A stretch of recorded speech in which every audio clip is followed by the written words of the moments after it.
national attention, because really, that's all that matters to me. Did you think Trump was going to be president? Yes, I hoped he was, actually, because the alternative was not very palatable to me. Did you think I will not tell you why, because it will implicate me in horrific Sounds like situations. you're asking me to inquire, but I'm not going to. I am actually, because I'm not sure I'm going to say it or not.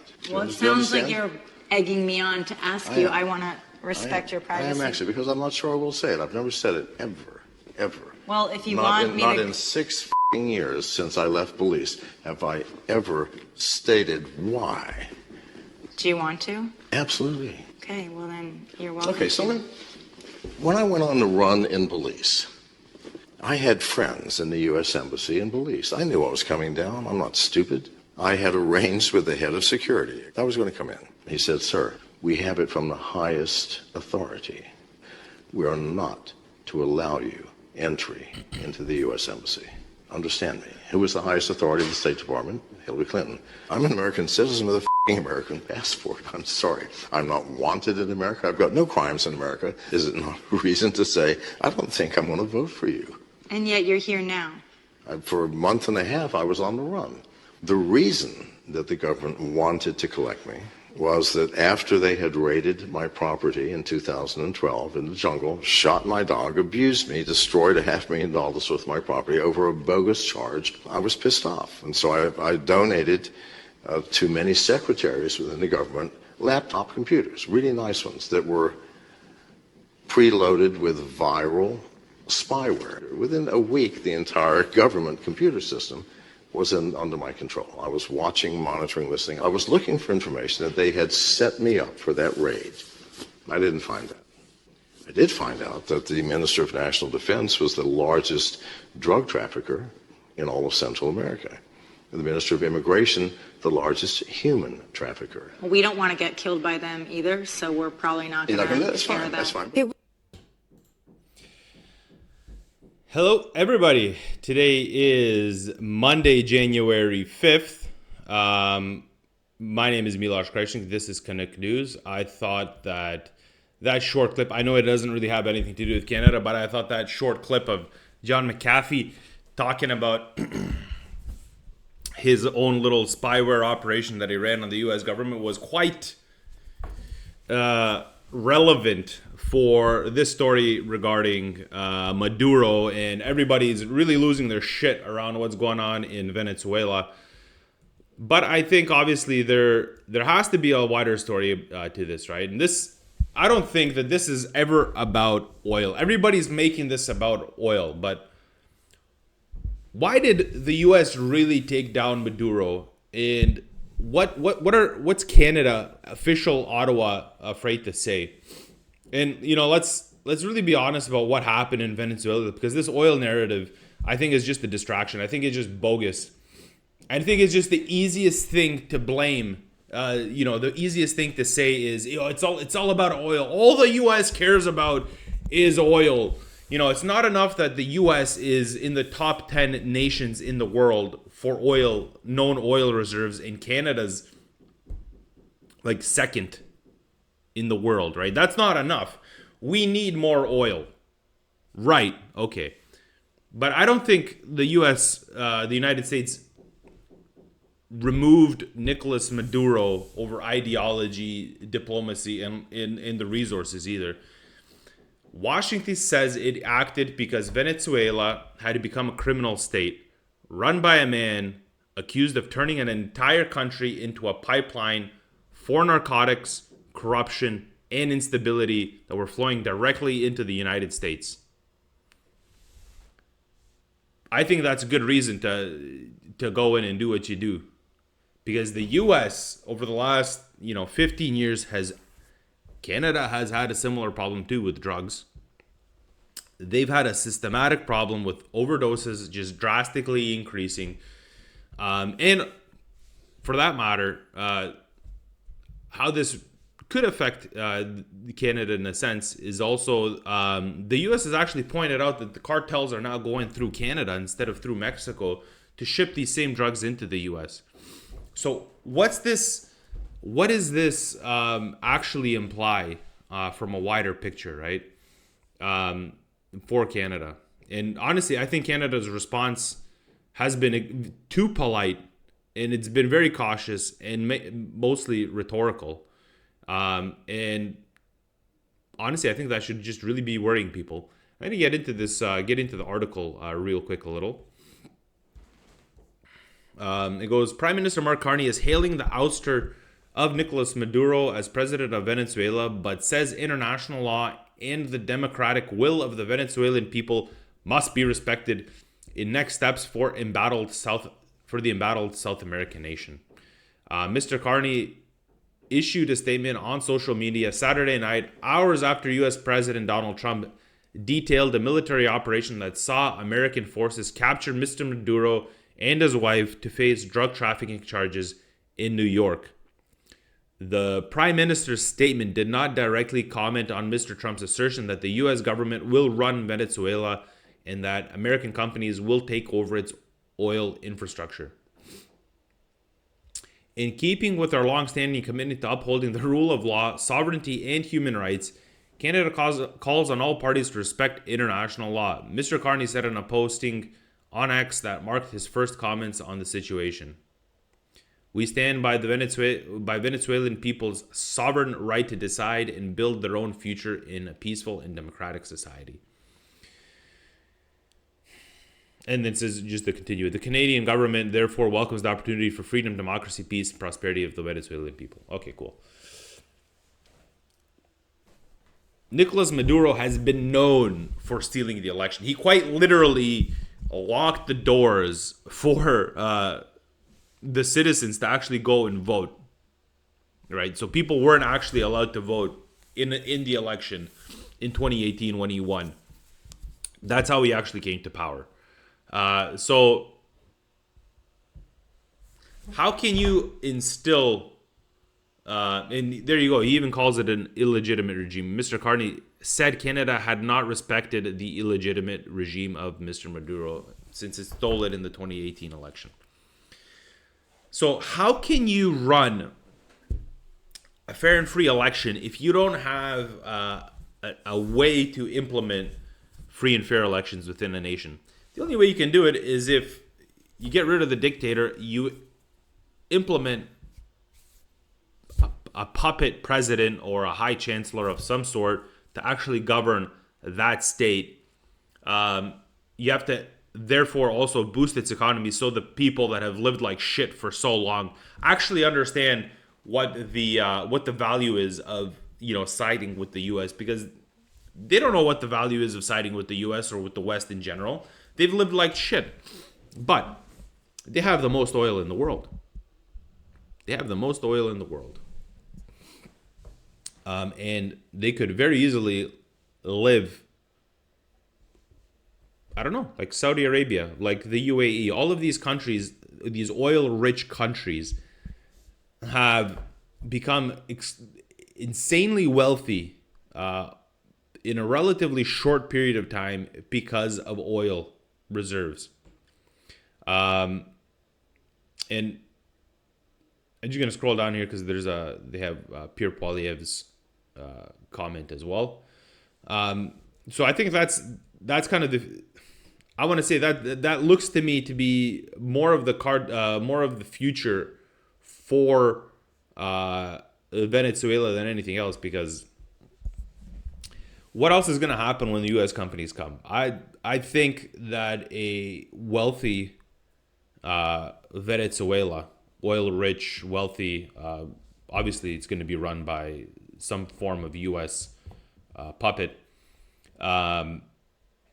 I think that's the best way forward for them, to be honest, because everything that's been going on thus far hasn't really been working out in the best capacity.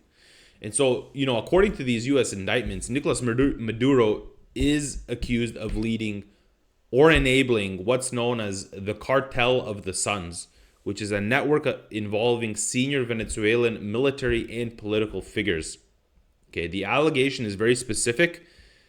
It's a large-scale cocaine trafficking sourced primarily from Colombia, routed through Venezuela, and protected by state institutions and shipped north through Central America and Mexico into the United States, taking a detour through Canada most recently. down south. That's also with the fentanyl. And so what we've seen right after Nicolas Maduro, Trump came out and told the president of Colombia not to fuck around. Said it to Mexico as well. There's a cleaning of house. And so this is not a street level problem.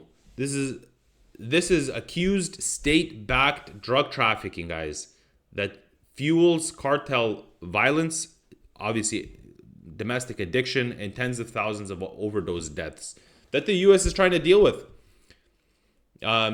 This really crosses the line. And a government accused of poisoning another country's population through narcotics doesn't have any rights to legitimacy. And then you have the other side of that coin, right? What we saw with John McAfee and this one of his videos before his death, his untimely death, was that he actually spied on the U.S. and that the U.S. government was actually complicit in drug trafficking. So when Trump says we're draining the swamp, this might be a way of implicating bad actors in the country itself. What's going to be very interesting is Nicolas Maduro's trial.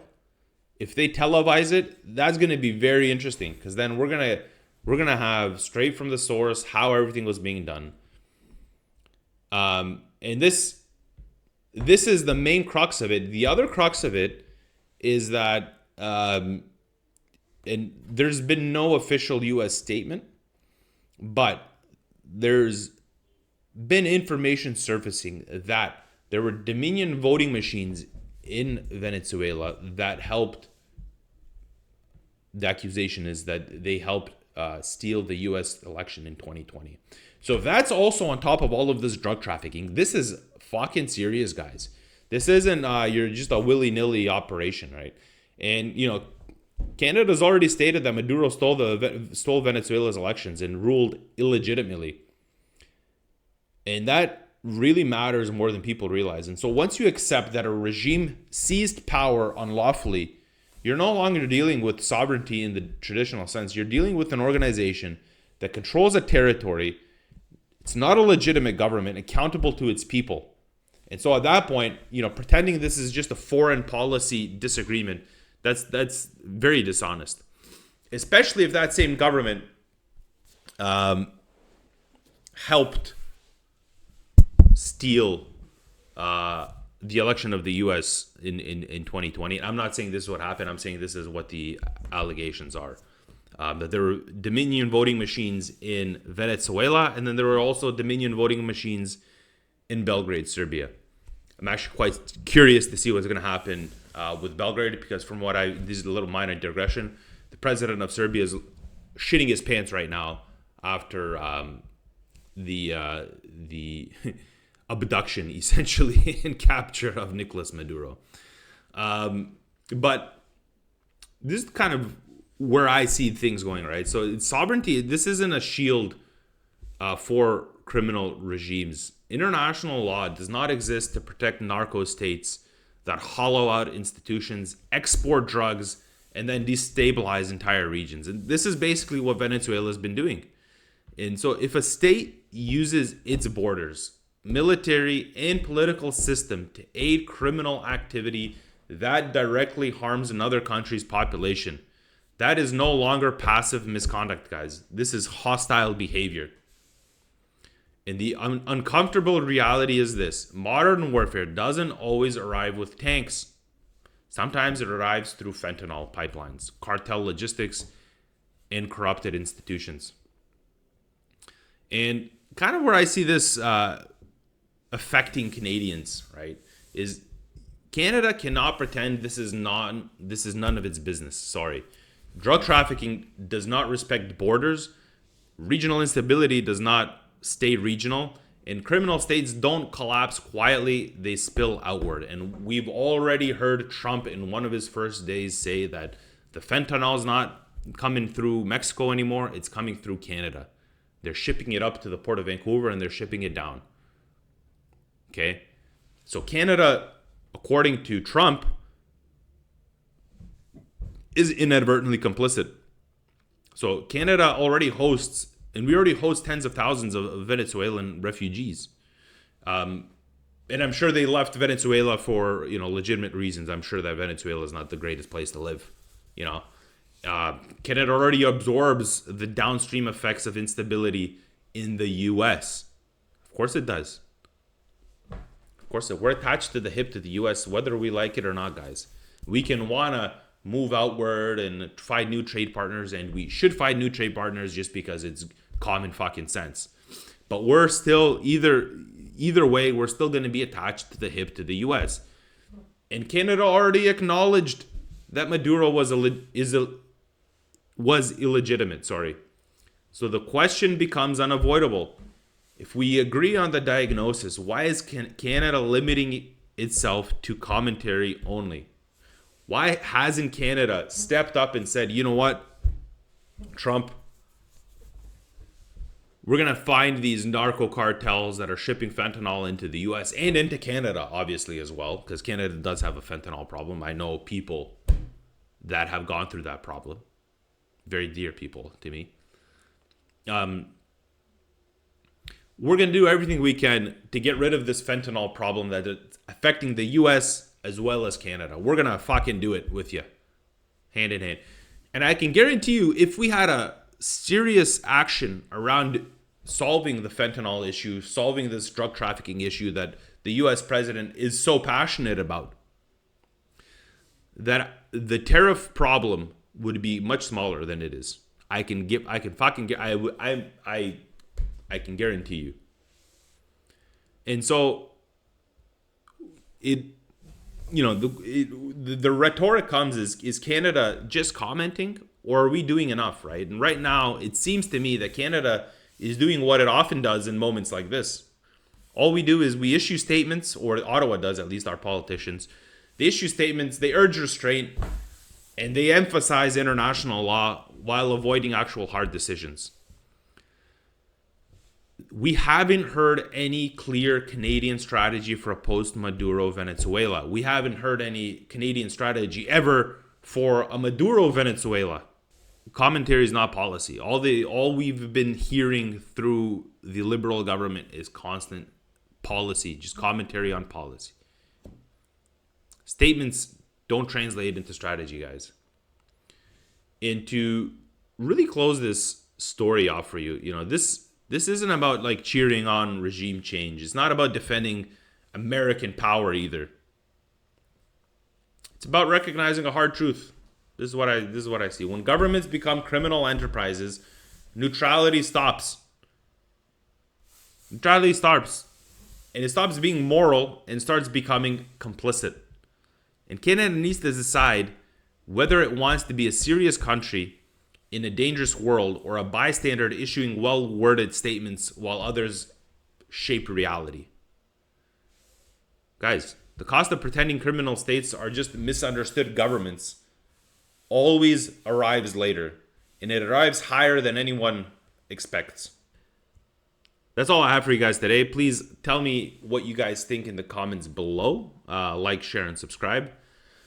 I think there's a wider story to this. I hope that what I've explained, my view is on the situation, kind of resonates with, or at least helped you think it in a different way. This is actually, I know that there's a lot more nuance behind everything that's gone on than the way I see it, but kind of reading behind the lines, you have John McAfee's statement. The guy died in suspicious means. You have this. Trump has consistently talked about election interference in the 2020 elections. He's going to find everybody. He's draining the swamp. Is this constant rhetoric that's happening? And we have these major events that are coming from the U.S. that are happening consistently. So it always begs the question to me, how is it all connected, right? And we know that the Venezuela was run by, this cartel dictator. So how does that all tie in together? This is what I explained is kind of the way I see things connecting. But we really have to wait until the trial starts for us to see what the details of all of that are. And who, if it's going to be interesting to see if Nicolas Maduro is going to start pointing fingers and start singing, essentially. If is he going to say, hey, this is who I was working with exactly? That's going to be super interesting. I can't wait to see it. Again, that's all I have for you guys today. Please like, share, and subscribe. Stay informed, stay curious, and God bless Canada. This is Canada. Maple syrup and La Cabotay. Kick your ass all hockey season, Mounties be riding horses, Yeah, this is Canada.